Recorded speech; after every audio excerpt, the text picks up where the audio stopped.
Իրանում շարունակվում են 10 օրից ավելի տևող բողոքի ցույցերը։ Տարբեր քաղաքներում քաղաքացիները փողոց են դուրս եկել սոցիալ-տնտեսական ծանր իրավիճակի, բարձր գնաճի եւ ազգային արժույթի արժեզրկման դեմ։ Սկզբում սոցիալական բնույթ կրող դժգոհությունը օրեցօր վերաճում է ավելի լայն քաղաքական պահանջի։ Բողոքի գործողություններում մենք պետք է հստակորեն զանազանենք երկու շերտ։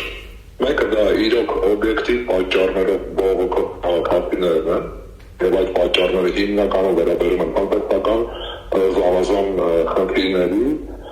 գիտեք ֆինանսական համակարգը որոշակիորեն խնդիրներ ունի, Իրանի տնտեսությունը ընդհանրապես խնդիրներ ունի պայմանավորված պատժամիջոցներով եւ այլ գործոններով, եւ այդ բողոքի գործողությունները ունեն օբյեկտիվ հիմքեր, դա չի կարելի ճշտել, բայց միևնույն ժամանակ նաեւ տեղի են ունենում հասարակական կարգի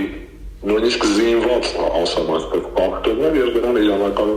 անվտանգային ուժերը արձագանքում են ցավալիորեն կան նաեւ զոհեր երկու կողմում էլ կան թե ցուցարարների շրջանակում թե իրավապահ մարմինների շրջանակում Ցույցերը միաժամանակ ընթանում են մի քանի խոշոր քաղաքներում Ցուցարարները պահանջում են կյանքի պայմանների բարելավում սոցիալական արդարության եւ իշխանությունների կողմից հնչող խոստումների կատարում Որոշ դեպքերում ակցիաները վերածվել են բախումների ըստ պաշտոնական Թեհրանի սադրիչների պատճառով որոնք կառավարվում են արևմուտքից Այս գործընթացում կա հստակորեն արտաքին միջամտություն, խոսքը վերաբերում է հատկապես արտաքին քաղաքական միջամտությանը, ես չեմ հիշում, եթե հիշողությունս չի դավաճանում որևէ դեպք առնվազն վերջին տասնամյակի ընթացքում, երբ Միացյալ Նահանգների նախագահը անդրադառնա,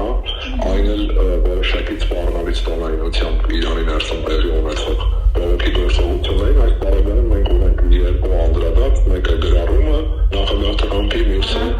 հայտարարություն Իրավապաշտպան կազմակերպությունների տվյալներով այս պահի դրությամբ Իրանում տեղի ունեցող բողոքի ցույցերի հետևանքով զոհվել է առնվազն 40 մարդ։ Ձերբակալվածների թիվը տարբեր աղբյուրների համաձայն գերազանցում է 2000-ը։ Իշխանությունները նաև սահմանափակել են ինտերնետի հասանելիությունը, փորձելով վերահսկել իրավիճակը։ Պաշտոնական Թեհրանը հայտարարում է, որ բողոքի ցույցերը հրահրվում են արտաքին ուժերի կողմից։ Իրանի իշխանությունները մեղադրում են արևմտյան երկրներին երկրի ներքին գործերին միջամտելու եւ անկայունություն ստեղծելու փորձի մեջ։ Միացյալ Նահանգներն էլ իր հերթին խստորեն քննադատում է ցուցարարների նկատմամբ ուժի կիրառումը։ Վաշինգտոնը կոչ է արել Իրանի իշխանություններին հարգել մարդու իրավունքներն ու ապահովել խաղաղ հավաքների ազատությունը, ընդգծելով, որ շարունակելու է հետևել իրավիճակի զարգացմանը եւ անհրաժեշտության դեպքում միջամտելու է։ Արևելքում Միացյալ Նահանգները ունի հենց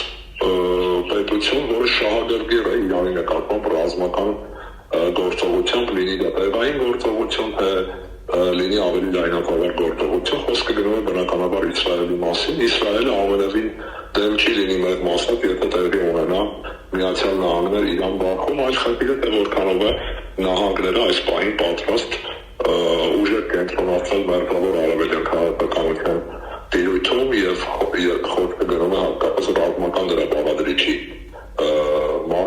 ԱՄՆ-ի ուղղակի ռազմական միջամտությունը իրանական իրավիճակում ներկայումս անհավանական է թվում։ Նախագահ Թրամփի բռնության սրման դեպքում ցուցարարներին օգնելու իր պատրաստակամության մասին անկեղծ հայտարարությունները հիմնականում ռազմավարական զսպման միջոց են։ Մասնագետների կարծիքով իշխանությունները կարող են ընտրել երկու հիմնական ճանապարհ՝ գնալ սոցիալական որոշ զիջումների կամ շարունակել ուժային ճնշումները։ Երկրորդ սցենարը կարող է խորացնել ներքաղաքական ճգնաժամն ու երկարաժամկետ անկայունություն ստեղծել երկրում։ Վերջին հաշվով նկատվում է երկու գործընթացների միաձուլում։ Ներքին հակասությունները ստեղծել են սոցիալական անկարգությունների համար անհրաժեշտ հիմք, մինչդեռ արտաքին գործիչները գործում են որպես կատալիզատոր, ձգտելով ընդհանուր դժգոհությունը ուղղորդել իրենց սեփական աշխարհաքաղաքական նպատակներին։ Այսպիսով, ճգնաժամը խորը ներքին համակարգային ձախողումների արդյունք է, որոնք արտաքին ուժերը հմտորեն օգտագործում են երկրի ղեկավարության վրա ճնշումը մեծացնելու համար։ Եվ հիմա Իրանի իշխանությունն ամեն բան պետք է անի քաղաքացիների դժգոհությունը զսպելու համար, հակառակ դեպքում ճգնաժամը կարող է խորանալ։ Իրանում լարվածության աճը կարող է անուղղակի ազդեցություն ունենալ տարածաշրջանի, այդ թվում եւ Հայաստանի վրա, հատկապես տնտեսական եւ էներգետիկ համագործակցության ոլորտներում։ Տարածաշրջանում ցանկացած անկայունություն ռիսկեր է ստեղծում հաղորդակցությունների եւ անվտանգության համար։ Հայաստանի համար Իրանում ստեղծված իրավիճակը բարձր խաղադրույքներով խաղ է, որտեղ ռիսկերը ներկայումս օբյեկտիվորեն գերազանցում են հնարավոր օգուտները։